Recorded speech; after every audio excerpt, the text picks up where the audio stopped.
up in Maine for the last week, and we visited a lot of little coastal towns, and we stayed in a place that was a little cottage, kind of like a efficiency apartment, basically just right on the water. And there was 4 other cottages, but you couldn't hear anybody else, except maybe when they were closing their car doors. And so we spent a lot of time just sitting out on the porch, listening to the water. And there was something else we heard a lot of. We were under 2 oak trees, so that means there was a lot of acorns falling. And we're sitting there going, what's the first night we go to sleep, we're hearing things banging off the roof. Then you come out and right on your front porch are all these acorns, and they're falling around. We did not get hit by a single one, but I did watch one bounce completely over Sue as she was sitting in her chair and roll off the deck. And we know a chipmunk can hold 3 acorns in its mouth at the same time, because that's how many he kept taking every trip back and forth. But one of the things that we really need to do is take time to listen, to quiet ourselves.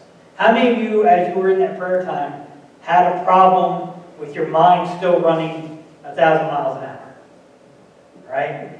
You're trying to be quiet, and all you're doing is thinking and thinking. That is still being busy, and you're not truly allowing God to come in.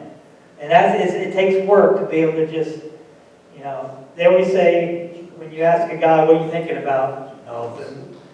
Well, sometimes we need to get to that point of nothing, so God can speak to us. So, if it's the first time you tried that, is this something that maybe when you do your prayer time, I don't know how many times you pray a day, if it's with meals, before you go to bed, different things like that.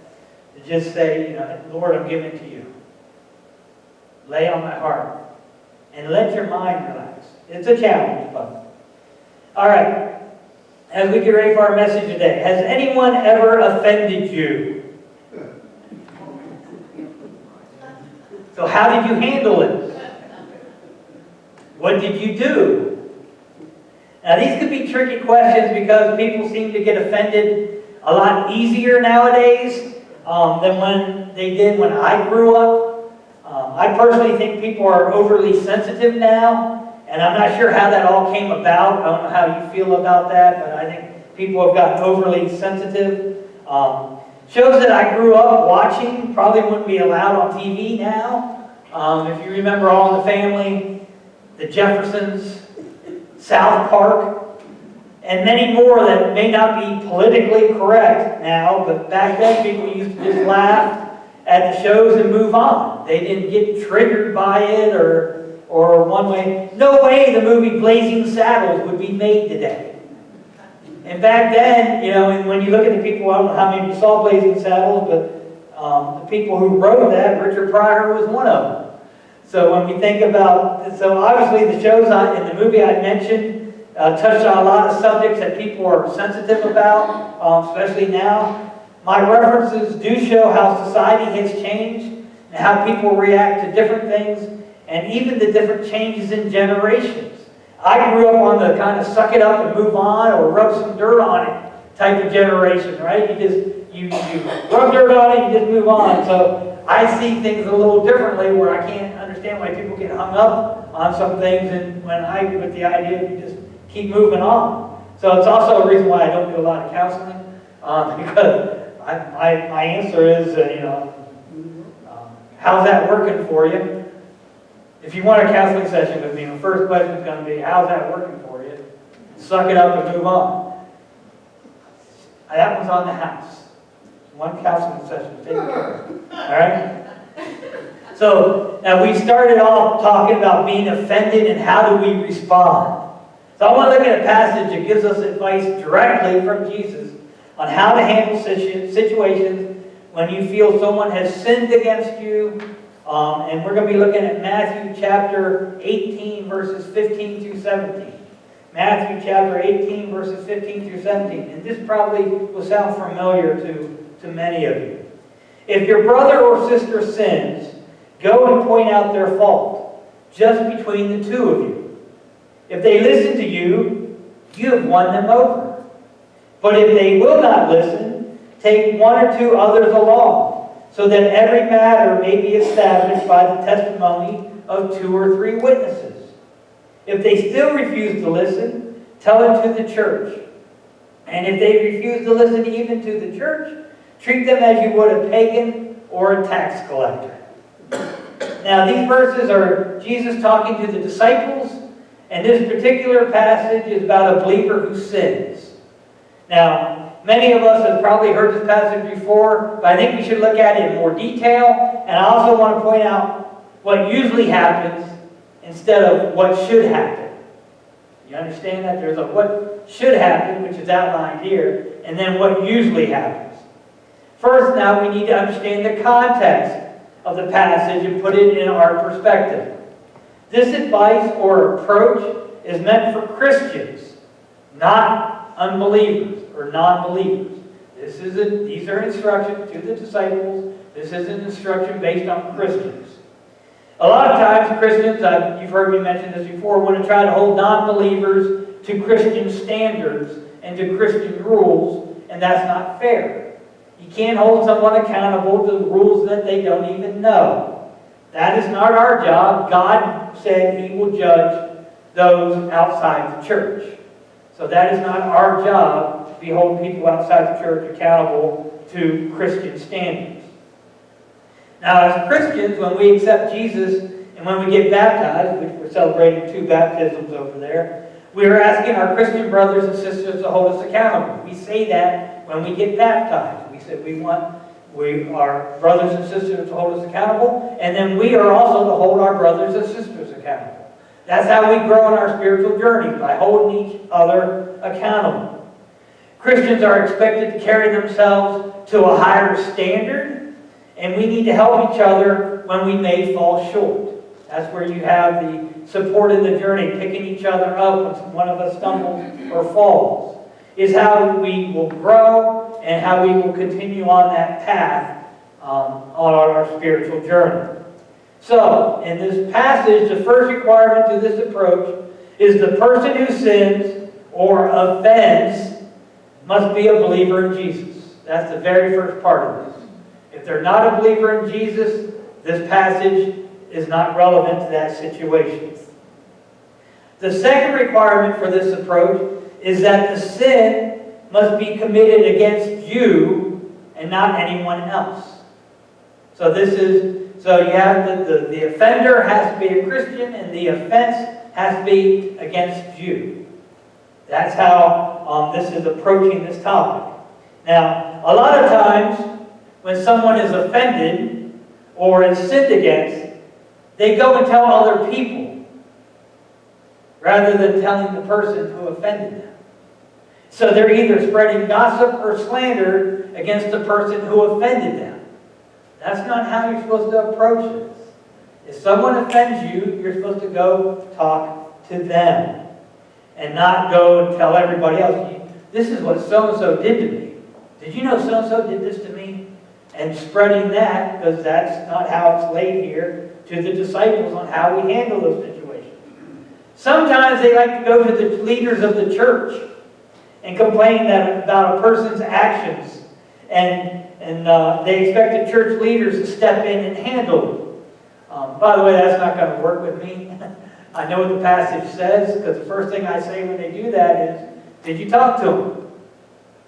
No, I didn't talk to him. Then why would I go talk to him? But they didn't. Did you talk to him? No. Then not my problem. Because the first step is you are supposed to talk to them one-on-one. So, coming to the church leaders and complaining about what someone did to you, unless you've addressed it with them one-on-one first, don't come to us, because we're just going to send you back to step one. Do what you're supposed to do as described by Scripture. Now, so thinking about this, if you've ever been offended or sinned, because a lot of you laugh, like you had been offended by someone. So if you've been offended by a brother or sister in the church, thinking back, what was your response? Did you address it with them one-on-one? Did you go and tell a bunch of other people? Did you go to the church leaders hoping that was going to resolve the situation? Then the third requirement for this approach is to achieve conflict resolution in the church. The goal is always to try and reconcile the situation. You have an offender, you have someone who's been offended, they're talking to each other, and the goal is always to try to reconcile the situation. So those are the three requirements for resolutions of issues as described by Jesus to his disciples. If the person is a Christian, they offended you and not someone else, and you wish to resolve the issue, which all Christians should be looking to try to resolve the issues. In this situation, the passage says, go to the person one-on-one. Now, you as the person offended, and you go to the person, the offender. You don't run around telling other people what they did. You don't run to the church leadership to step in for you. You go directly to the individual. So first you go and talk to the person face to face. Now, if you have the conversation and the issue is resolved, you have won a brother or sister over. And your relationship will be stronger for it.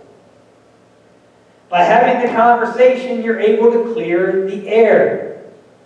The person may not even know they offended you. How many of you assumed that someone offended you and you assumed that they knew they offended you? Right? Well, they know what they did. How many of you have ever had that discussion with somebody? You know what you did. I'm like, yeah, no, not at all. No clue. I even have Sue explain it in detail. What did I do? No, I don't think I did that. No, you did. No, I don't know. Let's go to the replay. I'm not sure it exactly happened like that. That was great because this week we've had a lot of discussions. And it's amazing how we see the same thing differently. What I said, what she heard, those type of things. So the person may not even know they offended you. That's why you go and talk to them first, face to face. Now, I've been in that situation before, and not just with my spouse. When someone was offended by something I heard, how many of you would believe that someone could get offended by something I say? And you're not willing to raise your hands up high for that? Come on now. You know me, I tend to rub things the wrong way sometimes, right? So, someone was offended by something they heard me say, and I had no idea they were offended. Matter of fact, I wasn't even talking to them. They overheard me talking to someone else and took offense at what was said. And having a conversation with them cleared it all up because they only heard part of the conversation. So they had no idea where what I said that offended them was coming from. And have you ever recapped a story and you're kind of giving the background and someone take offense to the background and hold you accountable for that? It's just the background. It's not what I said, it's what, But anyway, so having that conversation cleared that up. And by the way, that was as I was a pastor. They overheard me having a conversation with someone else, heard part of the conversation, got offended, and took them about a week or so before they came to me. So, of course, they had to remind me of the conversation because it was a week ago. But yeah, then we talked it out, and they were like, oh. Yeah, Franklin, jellyfish on part of the conversation, but that's another story. But the biggest issue about the one-on-one part is a lot of people do not like confrontation. How many of you like confrontation? I do. I really do. I do like the conversations. I like debates. I'll take the losing side just to get a debate going. So I do like the whole discussion thing. Yeah. So if some of you don't like confrontation, but they want a resolution, right? How many of you know people who don't like confrontation, but they want a resolution? So how are you going to get a resolution if you're not going to have that confrontation? Or let's call it conversation if you don't like the word confrontation, right? So they try to pass the issue off to someone else. That's one of the reasons why we don't do, our council is not allowed to bring anonymous complaints to the council. Because all that is someone trying to use someone else to get a resolution. When this passage says we should be dealing with stuff face to face. And if we're dealing with someone face to face, we can give them a more detailed answer and answer any other questions they may have. Usually if you're going through somebody, and you don't want someone to come back to an answer, give you an answer, then really all you're looking to do is vent. And council meeting isn't a time to discuss people just venting. It's the resolution, trying to get resolutions and situations under control or issues resolved, and you do that through one-on-one conversation. So if you have something you want to bring up to council, come to council, speak in front of the council. Or talk to whoever you need to talk to face, and let your name be brought up at council so we can come back and give you an answer. But that's not how we handle these things. Christians need to be able to talk to each other, especially if there could be a conflict. If the person doesn't want to talk, or doesn't want to acknowledge their sinful behavior after you brought it up to them, then you're supposed to bring a couple of witnesses. It says 2 or 3 witnesses who has witnessed the situation or sinful behavior. Now some of you say, well, there was no witnesses, it was just me and them. Well, that means you and them need to solve it. You don't bring any other parties in because none of them know the situation, and now they're only hearing your versions of it, and that's distorted, right? Anybody know there's 2 sides, and somewhere in the middle is the truth? Because each side, just listen to our politics, right? One side saying this, one side saying this, and really the truth is somewhere in the middle of both of them. And that's with any story. And it might not be purposeful. You may see things different than other people. How many of you notice that? I might notice, if we're looking at the ocean and whatever, I might notice the waves, you might notice a ship. As we look out there, you say, hey, the ship was beautiful. I'm like, I didn't notice the ship, the wave. So anytime you have a story, you can have different things that you see. Yes, Bill? If you confront the person, if you go to the person and discuss the situation, Yeah. and it's not resolved, and there's nobody else that would be overhearing or whatever, can we then go to you and explain it? Or can we skip it? If there's no other witnesses, you bring it to the staff and we bring you 2 together. And hear both of you sharing the story. Because, again, I wouldn't just take your side. No, I understand. I'd probably go against you just anyway. I know you would. Yeah, we can skip the second step then if we... Yeah, because if you don't have 2 or 3 witnesses, there's not 2 or 3 witnesses you can bring in. Thank you. So then we'd bring you both in and hear both sides of the story and then try to get a resolution, because the goal is always to try to get a resolution to the situation.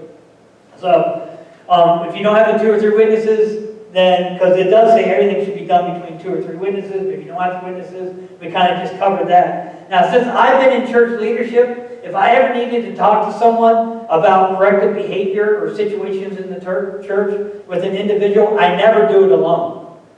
I'm usually taking Wayne or an elder or 2 with me. I will never address an issue alone, and we will always have a meeting somewhere where there's security cameras. Always.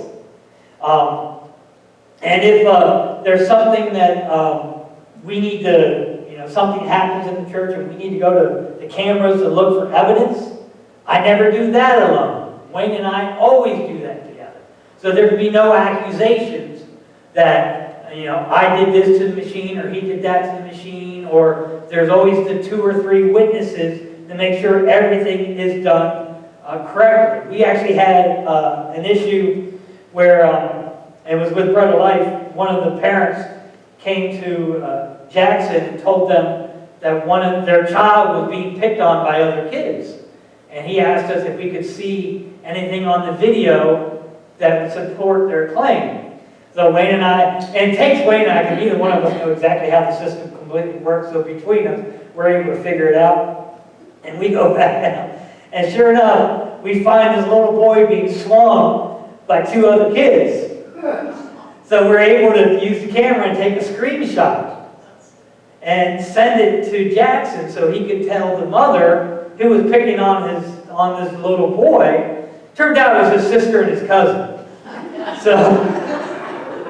So I was like, hey, and he goes, yeah, when we showed the picture, the little boy did not want to get his sister and cousin in trouble, so just said that he was being picked on.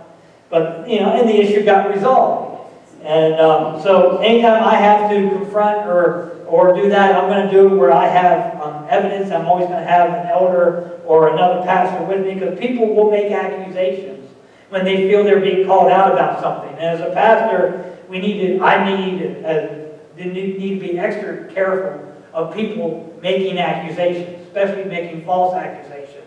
So we use all the evidence we have to make sure that we are covered as a church and as church leadership.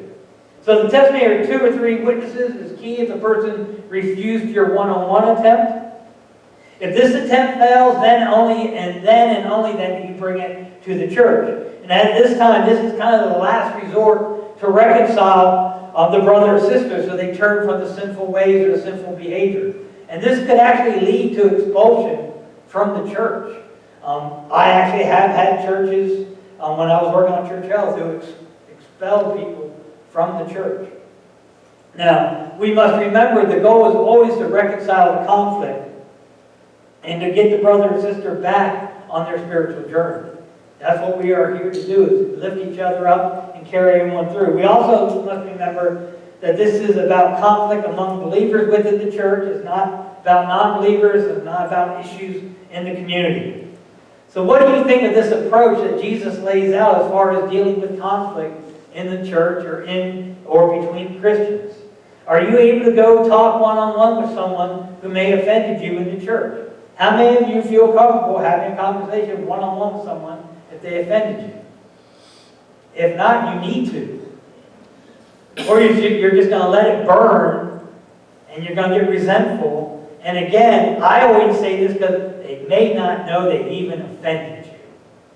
And you're holding a grudge, you're angry, you're bitter.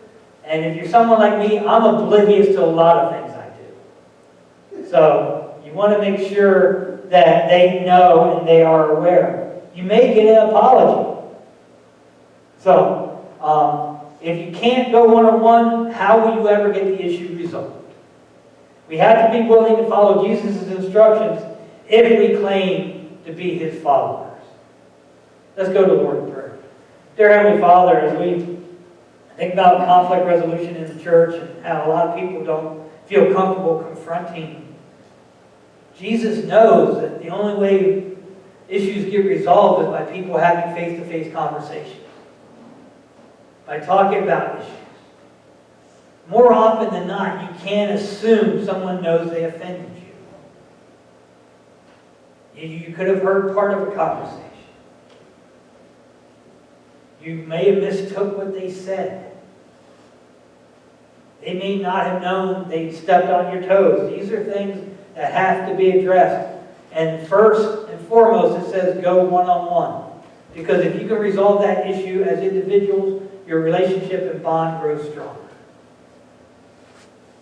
If that doesn't work, you go to the witnesses. If there are no witnesses, then leadership will bring you the two parties together.